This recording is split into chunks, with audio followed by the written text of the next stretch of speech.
jabalamni motora bakero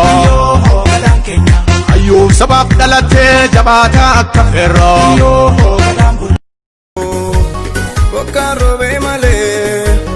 kakawe buemu sifanto e male hara koduemu burtukani miti adada kunjala la miti marachara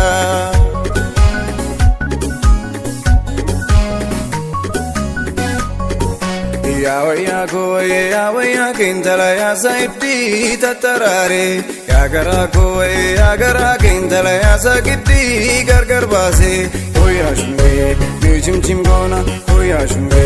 me chim gona hoya shunge me chim gona hola gaba way ke saba suntala hare dashe kabanito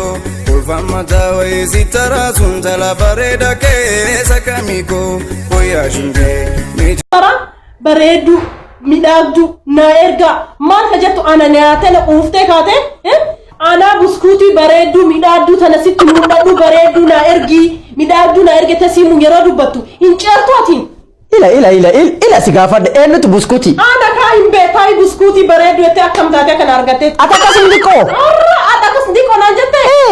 akas mafana masenta buskuti na yana kam sirto badi Allah sar buskuti tar am buskuti via chon be kana ma buskuti na ma finjene be kanyata ni biti buskuti na ma za targal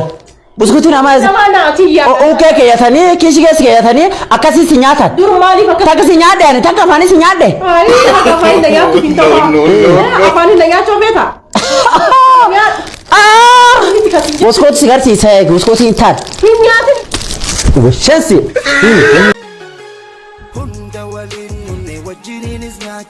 ilmo makin kamne fune guddi faccia baradera fture hamane jiracha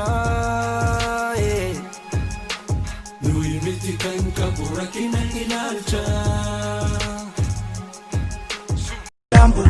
jawari jabalamni motora bakero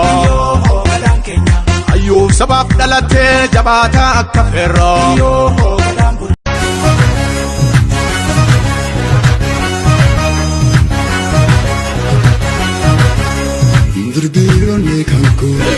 Berbirone kalko, telefonu ku kamte.